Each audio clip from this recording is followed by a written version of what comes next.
Bonjour bien-aimés dans le Seigneur. Ces 3 prochains dimanches, nous allons parler sur les pensées. Comment sont nos pensées? Quelles sont les pensées de nos cœurs? Donc c'est un thème qui va durer pendant 3 semaines. Aujourd'hui, le sous-thème, c'est comment réprimer les mauvaises pensées et comment les assainir. Mais avant de rentrer dans ce thème, nous allons définir ce que c'est la pensée. Quelle est la définition que le monde nous donne de la pensée? Nous n'allons pas rentrer dans les définitions philosophiques, parce que s'il faut rentrer dans les définitions philosophiques, nous allons parler de Descartes, sur le discours de la méthode. Descartes nous a défini la pensée, sur le cogito ergo sum que vous connaissez tous. Et nous savons tous que cette méthode, il a copié chez les anciens qui ont dit ego sum, ego existant. Donc, je suis, j'existe. Et Descartes dit, je pense donc je suis. Mais nous, ce matin, nous ne sommes pas dans le je pense donc je suis. Ce matin, nous voulons définir la pensée concernant cette activité qui vient de l'esprit. Donc, la pensée est une activité qui vient de l'esprit. Et généralement, les pensées viennent de nos sens, des images, des sensations, des concepts. Et cette association nous conduit à la création, à l'apprentissage et aux agissements. Donc si aujourd'hui nous agissons, nous avons des réactions, nous pouvons créer, nous pouvons apprendre, c'est grâce à la pensée. Ce que nous voulons savoir ce matin, c'est que la pensée existe. Et la pensée tire sa source de l'esprit. Aussi une chose, en ce qui nous concerne, nous savons tous que la pensée est un jardin secret pour chacun de nous. La pensée est un jardin secret. La seule personne capable de lire les pensées, c'est le Seigneur, le Dieu créateur. Lui seul peut lire nos pensées. Parce qu'il est omniscient, il est omniprésent, il est omnipotent. Mais Satan n'est pas omniscient. Satan n'est pas omnipotent. Satan n'est pas omniprésent. Voilà pourquoi Satan ne peut pas lire nos pensées. Et cette affirmation n'a pas d'appui biblique, parce que je ne pourrais vous donner un verset qui prouve que Satan ne lit pas les pensées.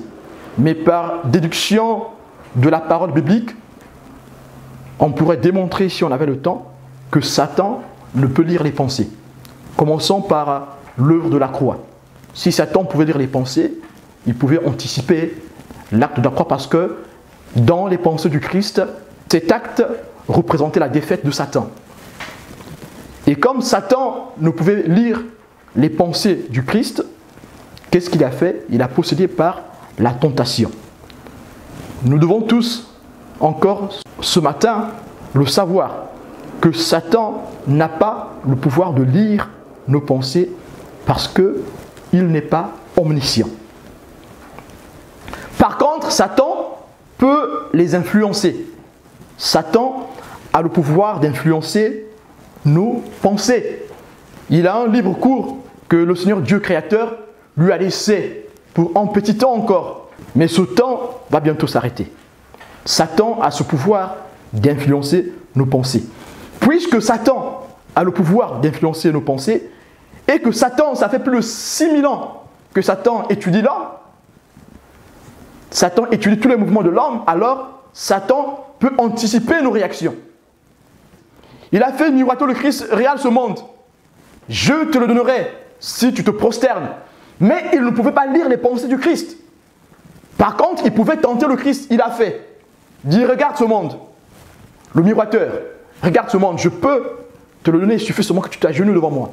Il peut nous miroiter les choses pour nous induire en erreur. Voilà pourquoi il peut utiliser la ruse, il peut utiliser la tentation. Et vous voyez, la meilleure arme de Satan, c'est la convoitise. Et nous savons tous que la convoitise a pour épicentre la pensée. Et puisque la pensée étant liée à l'esprit, alors plus nous sombrons dans des pensées noires, plus nous nous éloignons de Dieu. Et Satan, pour détruire l'homme, commence par attaquer ses pensées. Et ces pensées sont aussi profondes qu'elles trouvent leur source dans le cœur. Et vous allez voir dans la Bible, partout on parle de la pensée, on parle des pensées du cœur.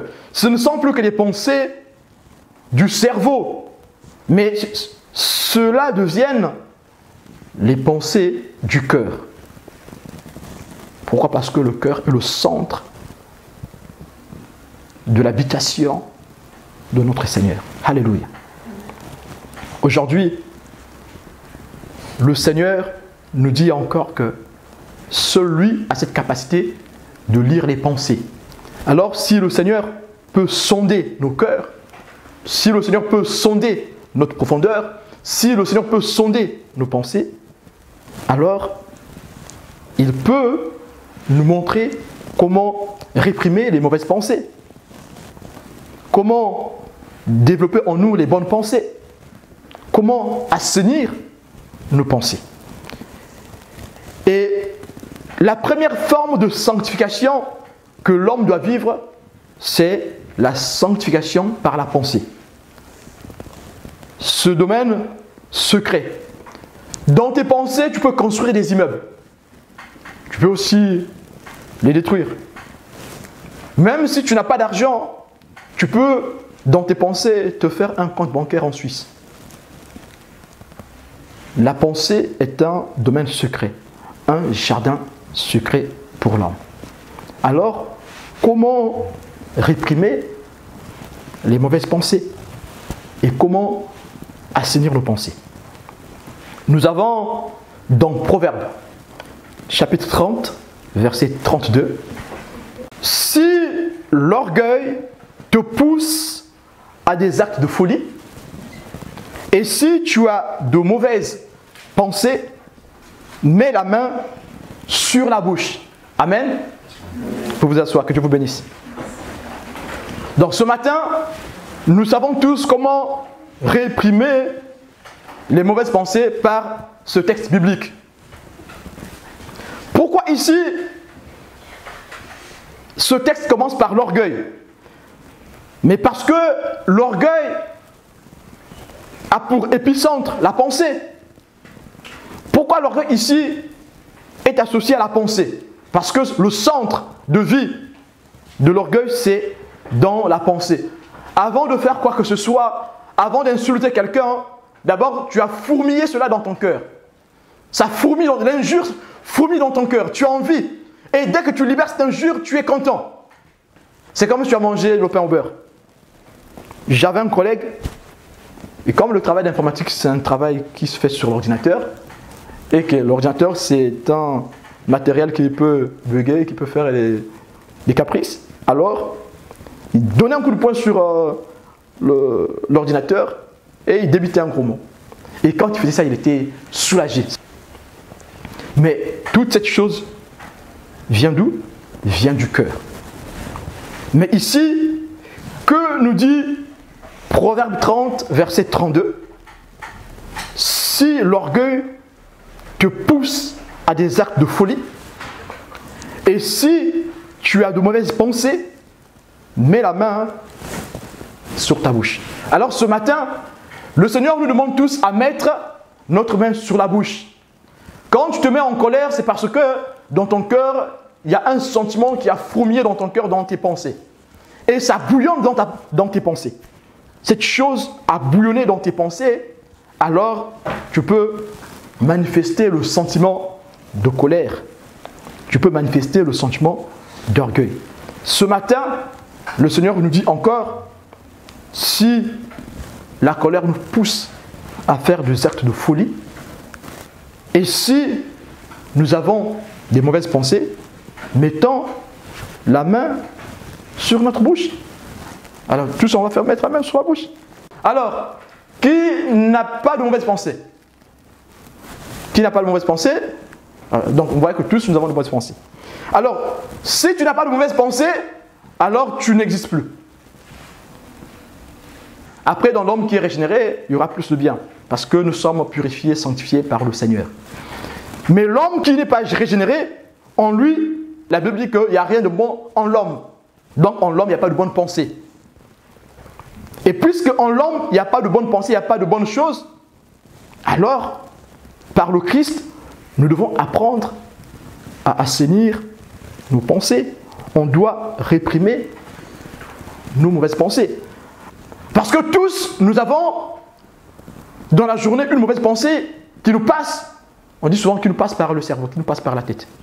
Mais c'est bien que ça reste une pensée qui passe par la tête qu'une pensée qui passe dans le cœur. Parce que ces deux endroits sont bien différents sur le plan spirituel. Les pensées qui passent par le cerveau, ce sont des pensées qu'on n'a pas encore adoptées. Et là que l'apôtre Paul parle de la conception du péché. On conçoit le péché. Mais avant, ça se passe là, au Golgotha. Là. Et après, une fois que nous les avons adoptées, elles passent dans le cœur. Et le travail de la sanctification par la pensée, le travail de l'assainissement de pensée, permet que la pensée qui est dans le cerveau ne passe pas au cœur. Tant que la pensée qui est dans le cerveau n'est pas passée au cœur, on ne pourra pas passer à l'acte. Peu importe ce que la pensée veut nous pousser à faire, nous passerons à l'acte quand cette pensée qui était au niveau du Golgotha passe dans le cœur. Mais ce matin, le Seigneur nous conseille de mettre la main sur notre bouche, de presser notre bouche afin de réprimer la mauvaise pensée. Voilà pourquoi ce mot, réprimer, c'est un mot qui a une forte connotation. Réprimer, on sait tous quand l'État veut réprimer un peuple. Quand l'État sanguinaire, quand l'État dictateur veut réprimer un peuple, nous savons ce que l'État fait. Il y a des morts. Et les gens vont en prison en cascade. Mais c'est le même mot que nous utilisons ce matin pour nos pensées. Nous devons réprimer nos pensées. Et pour réprimer nos pensées, nous devons mettre la main sur la bouche. Jusque là, ça paraît flou. On se dit, mais comment je mets la main sur la bouche? Tandis que le cerveau est là, le cœur est là. Comment c'est là que je mets? Nous allons lire le psaume 94, verset 19, qui dit: quand les pensées s'agitent en foule au-dedans de moi, tes consolations réjouissent mon âme. Le psalmiste reconnaît que son cœur est agité par les pensées. Au-dedans de lui, il y a des pensées qui bouillonnent, qui fourmillent. Mais où est-ce que le psalmiste trouve sa consolation? C'est dans le Seigneur. Il dit: tes consolations réjouissent mon âme. Nous commençons par comprendre ce que ça veut dire mettre la main sur la bouche. Comment nous faisons pour mettre la main sur la bouche, pour réprimer nos pensées?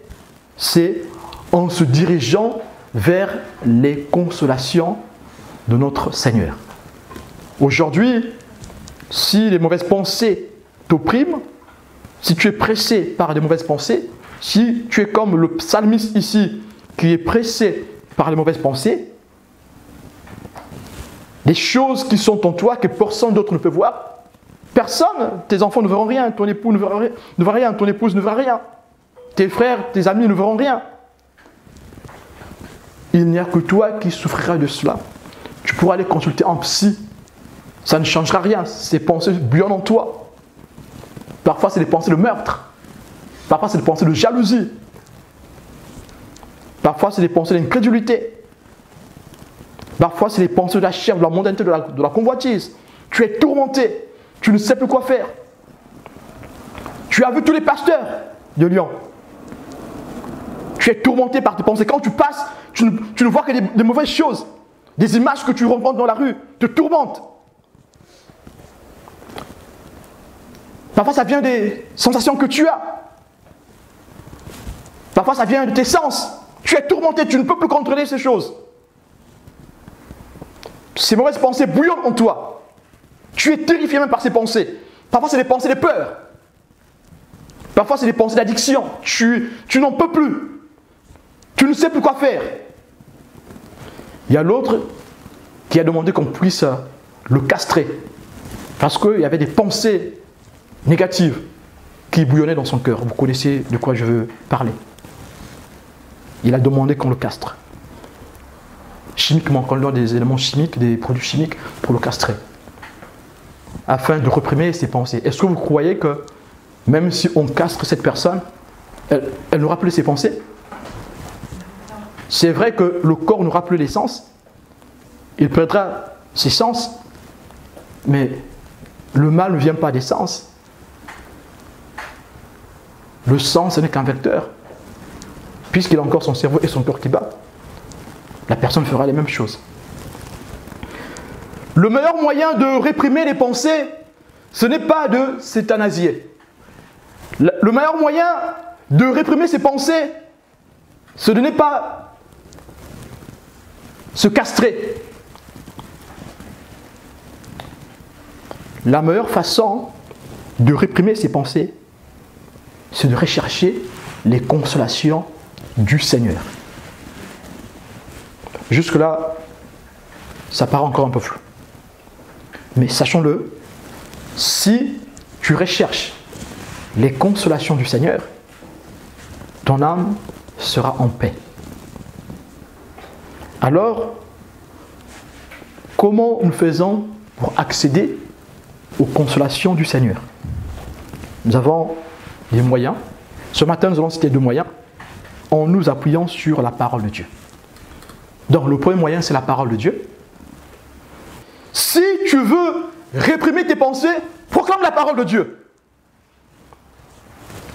C'est en proclamant la parole de Dieu que tu vas réprimer tes pensées. Bon, il ne s'agit pas d'un exercice physique. Je vais lire tous les versets bibliques et puis je vais commencer à les proclamer dans la rue. Alléluia, Satan passe. Au nom de Jésus, l'esprit d'impudicité. Oui, tu as proclamé la parole, c'est la parole de Dieu, alléluia. Tu as utilisé la parole de Dieu. Mais est-ce que cela suffit? Quand nous parlons ici des éléments que nous devons nous servir pour réprimer la mauvaise pensée, nous voulons que tous nous puissions le savoir, que nous le sachions, que tous ces éléments ont pour fondement la foi. Si tu n'as pas la foi, tu peux utiliser les 2 éléments que nous allons citer dans cet enseignement, ça ne produira rien. Cet élément qui est la foi a pour socle l'amour. Donc les 2 éléments qui vont te permettre d'utiliser la parole de Dieu et la prière pour réprimer la mauvaise pensée, c'est la foi que tu as dans le Seigneur et l'amour qui naît de cette relation entre toi et ton Dieu. Alors, tu pourras mettre la main sur ta bouche. Voilà la meilleure façon de mettre la main sur la bouche. Si tu veux mettre la main sur la bouche pour réprimer les mauvaises pensées, pour réprimer les pensées de ton cœur, il faut que tu cherches du côté de la foi et de l'amour de Dieu. Si tu as l'amour de Dieu en toi, si tu as la foi en toi et que tu as l'amour de Dieu en toi, alors tu auras la force de proclamer la parole de Dieu pour réprimer la mauvaise pensée. Donc,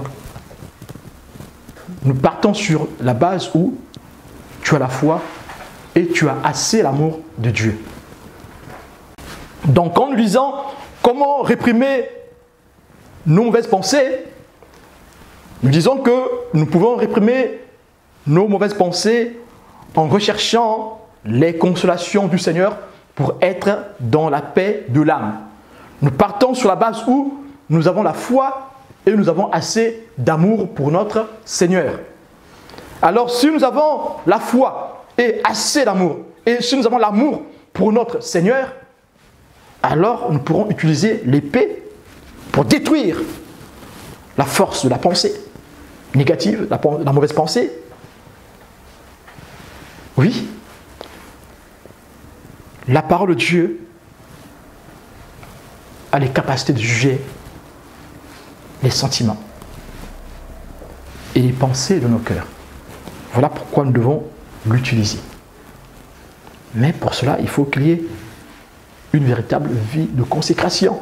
Celui qui n'a pas de vie de consécration, celui qui n'aime pas assez la parole de Dieu pour souffrir, ne pourra pas utiliser cette épée pour détruire les mauvaises pensées. Voilà pourquoi le socle de tout ce que nous disons ce matin, c'est l'amour et la foi, ou la foi et l'amour. Tu as la foi, alléluia. Maintenant, il faut avoir assez d'amour pour supporter la douleur. Tu as la foi, alléluia. Maintenant, il faut avoir assez d'amour pour te priver de ces sensations qui t'envoûtent, pour te priver de ces images qui t'envoûtent, pour te priver de cette conception, de ces concepts qui t'envoûtent. Vous voyez qu'au départ, nous avons donné la définition de la pensée et nous pouvons citer toutes ces choses qui font naître les pensées en nous. Et ces choses agissent dans nos vies en tant que chair, en tant que monde et en tant que tentation de Satan. En parlant des images, par la chair, par le monde qui peut nous tenter, par la tentation de Satan. Le Seigneur nous demande ce matin d'utiliser la parole de Dieu pour réprimer nos pensées, parce que la parole de Dieu a la capacité de juger les pensées de nos cœurs, de juger nos sentiments. Hébreux 4, verset 12 le dit. Car la parole de Dieu est vivante et efficace, plus tranchante qu'une épée quelconque, à deux tranchants, pénétrante jusqu'à partager âme et esprit, jointure et moelle. Elle juge les sentiments et les pensées du cœur. Utilisons la parole de Dieu, car la parole de Dieu est vivante et efficace, car la parole de Dieu est vivante et capable de juger les sentiments et les pensées de nos cœurs. Maintenant, comment nous pouvons l'utiliser? Je peux utiliser la parole de Dieu en la proclamant. Quand une mauvaise pensée t'envahit, tu peux proclamer la parole de Dieu pour tailler en pièces ces mauvaises pensées. C'est une façon pour toi de mettre la main sur la bouche. Tu peux répéter cette parole dans ton cœur ou de façon audible. Nous revenons toutefois, c'est par la foi que ça marche. Ce n'est pas un exercice de charlatan.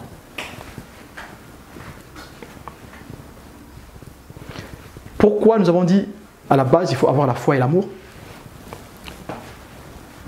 Parce que quand ce sentiment mauvais t'envahit, si tu n'as pas assez d'amour, tu n'auras pas la force de dire Jésus. Quand on est tenté, que ce soit par la chair, par le monde ou par Satan, pour dire nos fils le nom de Jésus-Christ, il faut avoir beaucoup d'amour pour le Seigneur. Prenons quelqu'un qui est dans une addiction.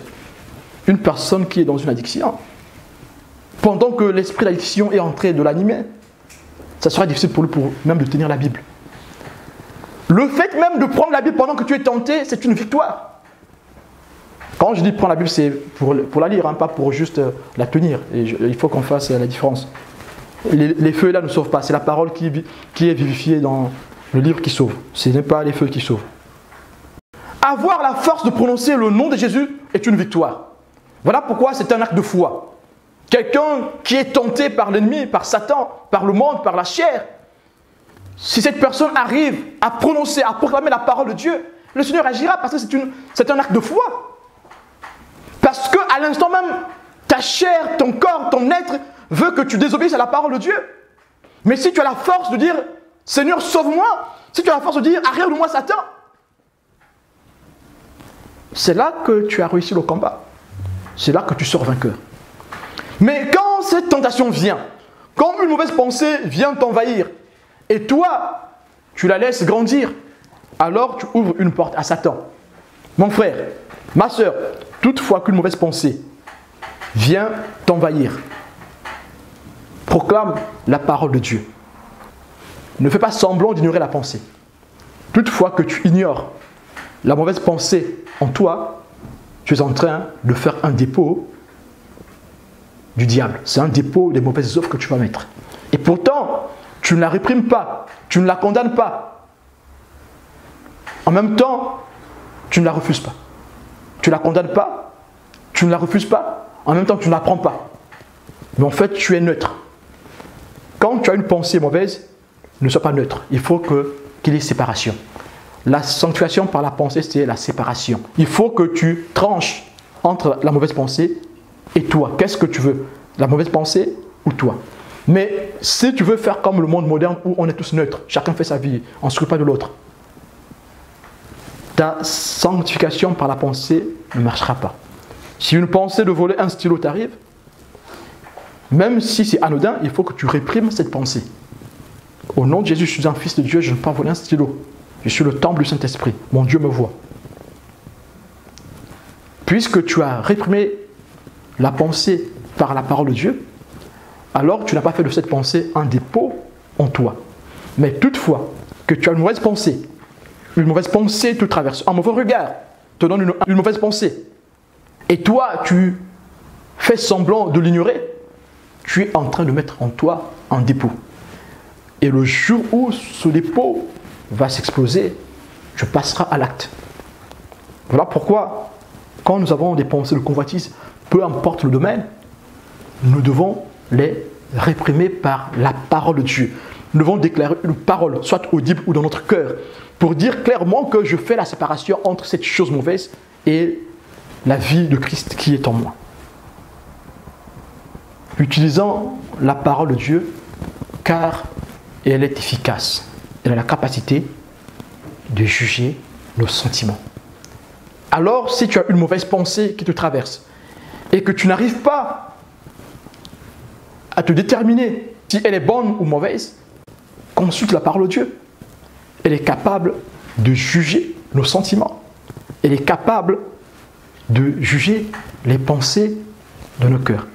Mais déjà, faisons déjà des efforts pour que les pensées qui sont à notre Golgotha ne deviennent pas les pensées du cœur. Les pensées du Golgotha deviennent des pensées du cœur quand on les laisse grandir, quand on les ignore. Une pensée de voler un stylo t'arrive et tu fais semblant de l'ignorer, de banaliser la pensée. Cette pensée finira par devenir un jour la pensée de ton cœur. Et pourtant, tu ne l'as pas épousée. Mais comme tu ne l'as pas repoussée, comme tu ne t'es pas prononcé, alors cette pensée te conduira à avoir une autre pensée et jusqu'à faire de cette pensée une pensée de ton cœur. Cette arme est efficace. Nous avons une deuxième arme, la prière. Dans la prière, tu peux utiliser la parole de Dieu comme prière. Tu proclames cette parole. Ce n'est pas un exercice sorcellerie. Je répète encore, ce n'est pas un exercice sorcellerie parce qu'il faut que tu aies la foi et l'amour pour le faire. Même si tu veux prononcer une parole, si tu n'as pas assez d'amour, quand tu es envahi par cette pensée-là, allez, vas-y, fais. Si tu n'as pas assez d'amour, tu ne pourras pas prononcer « Jésus, sauve-moi ». Pour prononcer « Jésus, sauve-moi » quand tu es tenté, il faut avoir assez d'amour. Pour faire une prière pendant que tu es tenté, il faut avoir assez d'amour pour le Seigneur. C'est là que Paul dit « Faites vos efforts ». C'est dans ce sens. Parce que le fait de dire « Jésus, là, tu as fait un effort ». Pour dire « Jésus, quand tu veux faire une bêtise », la chose brûle en toi, tu veux faire cette bêtise. Pour dire « Jésus, en ce moment-là », il faut aimer le Seigneur. Il faut vraiment aimer. Il faut beaucoup aimer le Seigneur pour dire Jésus. Pour proclamer une parole qui te sorte de cette chose, il faut beaucoup aimer le Seigneur. C'est par la prière que nous veillons. Que dit la Bible? Veillez et priez. Nous devons veiller sur nos pensées. Et la meilleure façon de veiller sur les pensées, c'est la prière. Nous pourrons utiliser les promesses des Écritures comme étant une prière. Nous pourrons déclarer une parole qui vient de notre cœur. Seigneur, je t'en supplie, aide-moi, je ne veux pas cette pensée. Mais je vous répète encore que quand la chose vous envahit, pour dire Seigneur, je t'en supplie, aide-moi, je suis assez faible, aide-moi pour résister. Il faut aimer le Seigneur. Il faut beaucoup aimer le Seigneur pour le faire. La meilleure façon de veiller sur nos pensées, c'est de prier, de se tenir à la tour. Voilà pourquoi la parole de Dieu dit, priez à chaque instant. Les paroles que nous prononçons de la Bible pour lutter contre le mal, la prière qu'on peut faire quand on est envahi par une mauvaise pensée, c'est une forme de se tenir à la tour. Nous devons nous tenir à la tour tous les jours. Tous les jours, à chaque instant, on est debout. On est vigilant. Notre vigilance doit nous accompagner partout où nous passons, dans la parole de Dieu, dans la proclamation de la parole de Dieu et dans la prière. Et nous voyons même que Paul dit ça aux Philippiens, dans Philippiens 4, versets 6 à 8, il dit « Ne vous inquiétez de rien ». Mais d'où viennent les inquiétudes? Des pensées. Ne vous inquiétez de rien. Mais en toute chose, faites connaître vos besoins à Dieu par des prières et des supplications avec des actions de grâce. Donc, ici, nous avons la prière, mais nous avons aussi les actions de grâce. Verset 7. Et la paix de Dieu, qui surpasse toute intelligence, gardera vos cœurs et vos pensées en Jésus-Christ. Il conclut par le verset 8, il dit « Au reste, frères, que tout ce qui est vrai, tout ce qui est honorable, tout ce qui est juste, tout ce qui est pur, tout ce qui est aimable, tout ce qui mérite l'approbation, ce qui est vertueux et digne de louange, soit l'objet de vos pensées. » Nous voyons la démarche. Ne vous inquiétez de rien. S'inquiéter, c'est s'angoisser. Ne vous angoissez pas. Ne soyez pas dépressif. Ne déprimez pas pour les choses qui passeront. Ne soyez pas dans l'anxiété pour les choses de la vie. Notre Dieu est plus grand que ces choses qui passeront. Ne sois pas dans l'anxiété toutefois que tu as un problème. C'est aussi une forme de péché. Parfois, on croit que je suis juste inquiet par rapport à ce qui se passe dans ma vie. Non, tu pèches. Je suis désolé. Et quand tu es anxieux, quand tu angoisses, tu ne pries pas. Et Samuel dit, arrêtez de prier sans pécher. Vous voyez? Celui qui arrête de prier pêche. Donc celui qui se met dans l'angoisse, celui qui se met dans des inquiétudes, celui qui déprime, pêche, parce qu'il ne pourra pas prier. Qui peut prier dans la déprime? Personne. Donc tu pêches. Pour les situations de la vie, ne te mets pas dans l'angoisse. Même si quelqu'un est malade dans la famille, même si quelqu'un est mort, même si... Ne nous mettons pas dans l'angoisse. C'est vrai que nous allons connaître des moments de deuil, on va pleurer, c'est vrai, mais il ne faut pas que ce deuil nous entraîne dans l'angoisse.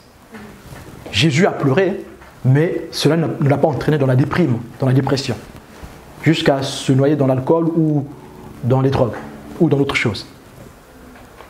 La parole de Dieu commence par dire que ne vous inquiétez de rien, mais priez. Mais en toute chose, cherchez votre consolation dans le Seigneur. Et le verset 7 dit simplement que la paix de Dieu, qui surpasse toute intelligence, gardera vos cœurs et vos pensées en Jésus-Christ.